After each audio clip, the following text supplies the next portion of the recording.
Hey everybody, how's it going? Something that's really nice in the morning and brings a smile to my face is that every single time I sit in this chair to start doing something or start my day, my kitty cat, Mr. Clinton, will run from whatever part of the apartment he's in and jump onto the arm of my chair to spend time with me. He was a good boy. It was my good Clinton.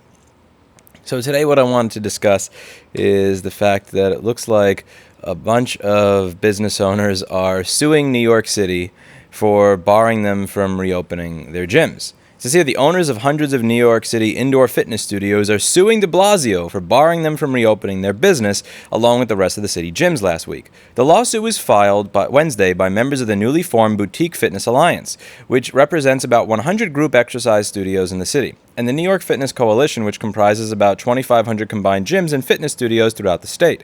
Last week, New York gyms have complied with New York Governor Andrew Cuomo's coronavirus safety measures were allowed to reopen. But Mayor DeBlasio stipulated that group classes were excluded from the reopening. He argues they have a higher risk of spreading the virus. Boutique Fitness Alliance founder Amanda Freeman and New York Fitness Coalition president and CEO Charlie Casera say that the mayor has no proof group that fitness... CNN, really? Do you guys edit? No proof that group fitness classes spread coronavirus more than other gyms. Fake grammar. Freeman, who owns 26 Strengthen, Lengthen, Tone studios in 7 states, including 12 in New York City, expressed frustration with the Big Apple maintaining its COVID-19 shutdown order when other cities in states like neighboring New Jersey have lifted theirs. We were able to open studios in some states in early July, Freeman told CNN Business. In New Jersey, Pilates and yoga classes were actually allowed to open before the rest of the gyms. We've been open in other states and haven't had any COVID-19 incidents. So in other states, the group classes were allowed to open before the normal gym. In New York City, the normal gym is allowed to open before the classes because epidemiology differs from state to state, apparently, and what will infect you or what is less likely to infect you within the field. This is interesting. We're going to get to why I think that's ridiculous in a sec. A spokesperson for de Blasio's office said city's public health experts have determined indoor fitness classes are a high-risk activity for coronavirus transmission and preventing a resurgence in COVID-19 cases is the mayor's top priority. Other cities have shown us how quickly COVID-19 can return, and we're determined to heed those warnings. The mayor's deputy press secretary, Mitch Schwartz, told CNN Business Wednesday. For now, that means avoiding high-risk activities that involve concentrations of people breathing heavily in small spaces. So this is Freeman, who said her fitness studio company generates about $15 million a year in revenue, says government shutdowns have cost her about $7 million in lost revenue. It's crazy to think anybody is going to survive. There's a couple of pieces that I want to mention here. So the first is, anytime I mention any sort of criticism of our lockdown, in spite of the fact that we have the deaths per capita that we do with these very, very restrictive lockdowns in New York, is people will say, like, you think COVID doesn't exist or you're a COVID birther or something. You may notice that for the past 4 to 5 months, anytime I'm wearing a mask in the store and someone leaves a comment like, oh, you're an idiot, COVID's fake, why are you wearing a mask? I will typically respond to them with 70 scientific studies showing that wearing a mask actually does help prevent the spread of disease. I will wear the mask at work. I have my staff wear the mask at work. We clean things. We change the entire way that we do business in the front of the store. And we have a gigantic air filter, and among a couple of other things that we're doing, because I do believe this is a real virus. You can be someone that believes that coronavirus is real and something that you should mitigate against while simultaneously criticize your city or state government when they do something that's ridiculous. There is this such thing as nuance, and I think it's important that we have a sense of nuance when dealing with any type of issue, particularly issues that destroy businesses and people economically for the rest of their lives in a way that they will not recover from. That being said, there are several ways to come at this. The first way that I come at this is there are restrictions that normal gyms have that they need to be open under if they wish to be open, these safety guidelines. Nobody's doing this. Like, nobody is doing this. So, there's a certain distance you have to be apart. I think you can't do cardio. There's like a cap on how many people can be there. Mask has to be above the face. At these gyms, you see, if you walk into them, you'll see everybody has the mask below the nose so that they can breathe, because trying to deadlift 400 pounds with a mask over your nose, again, I can do my work over the course of a day with a mask just fine. Ask me to deadlift 400 pounds, and that's probably not happening with a mask on my face. They're not heeding the restrictions about how many people can be in the spot, and you have to understand why this is the case. The people who own the gym who are financially destroyed they're going to further financially destroy themselves by doing this and simultaneously have to feel like a Karen pissing someone off. So you're going to have to walk up to two people and say, only one person can be here. One of you has to stop your workout and go home. So now you're kind of acting as a hall monitor, and you're also destroying your own income. No gym owner is reasonably going to do that. Even if they truly 110% believed in all of this stuff and believed it was genuinely bad and you're killing grandma by having people go to the gym 6 months in, nobody really has it in them to be that way. Like, very few people actually have it in them to be that type of hall monitor. And the very few people that are going to take on that job of enforcing this are going to be the people that are using that as a shield for the fact that they enjoy being a petty authoritarian and are just the type of people that you would never want to have in your life on any circumstances or ever see given power, because they are going to get off enjoying using it.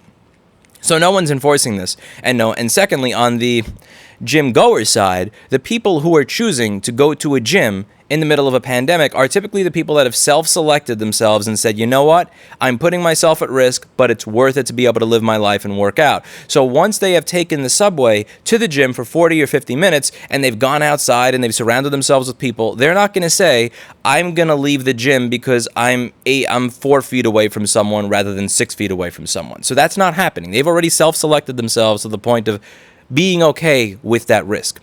So no normal gym is following this. And I'm not going to give you pictures. I'm not going to give you names of gyms because I'm not a snitch. I'm just saying, walk into any gym in Manhattan and those coronavirus restrictions, that is literally a joke. They're not being enforced in any way, shape, or form.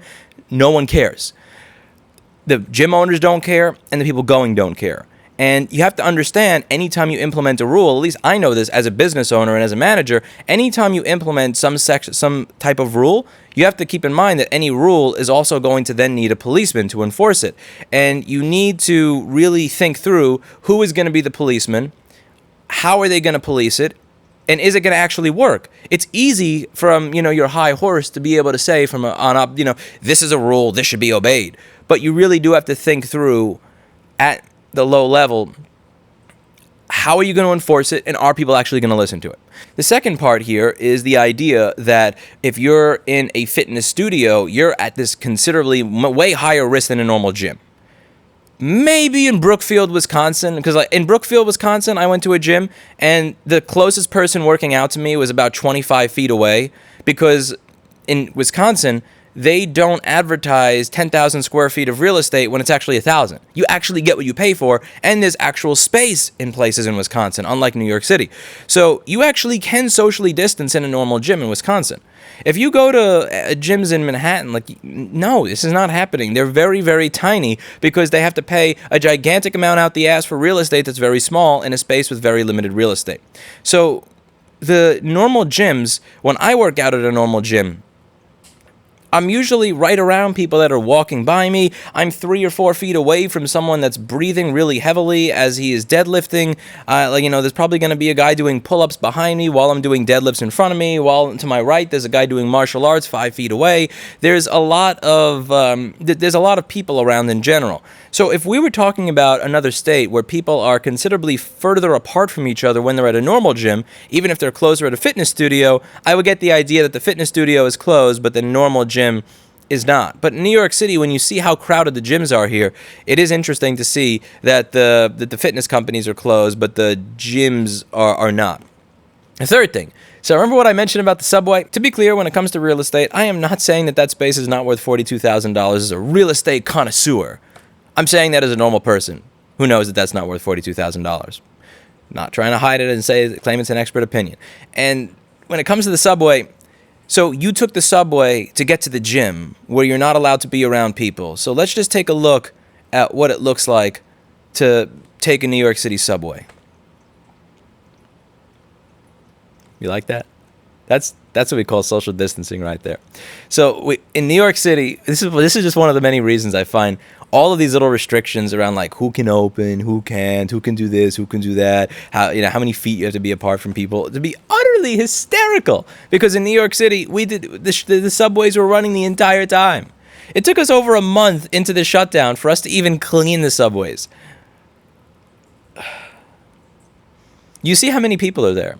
That's not like some once-in-a-lifetime event. That was called my daily commute before I got an electric bicycle. And it got worse and worse and worse with each passing year, to the point where sometimes I would have to wait for the next subway to come because that one was so stuffed that even when people literally smashing themselves together, to the point where like you could see that people's skin and fat was compressing from the fact that they were shoved up against each other so hard that knew that they weren't able to fit in. That's what they're riding to the gym, where they're going to socially distance, because most New Yorkers commute by the subway system. That's how they're getting to the gym, where they're going to be 8 feet apart from someone else. Oh, that is hysterical. Now, granted, they may not be heavily breathing on each other the way that they would if they're in a fitness studio, but that's pretty close. Like that's pretty close. Like, you know, you're literally touching them. You can oftentimes feel them breathing on your neck right around you, and all of them could be wearing masks. All of them could have a mask on. You know, I still like... I mean, we have that level of restriction. We have all of these restrictions. And just here. Yeah, have 60 to 90 people in a subway car. Like, I don't know. I think it's hysterical. I think it's ridiculous. And I think that people, as time goes on, are going to continue to question this, and I think they should. Like, none of this made sense. Leave the subways open. Send the old people to nursing homes with COVID. But don't allow someone to go to a fitness studio who's 26 years old, healthy, wearing a mask. But they're allowed to go to the gym where, like, I'm not an epidemiologist. To be clear, I am not an expert. I am not an epidemiologist. I am just a MacBook repair person laughing at our city. That's it for today, and as always, I hope you learned something. Let me know what you think in the comments down below.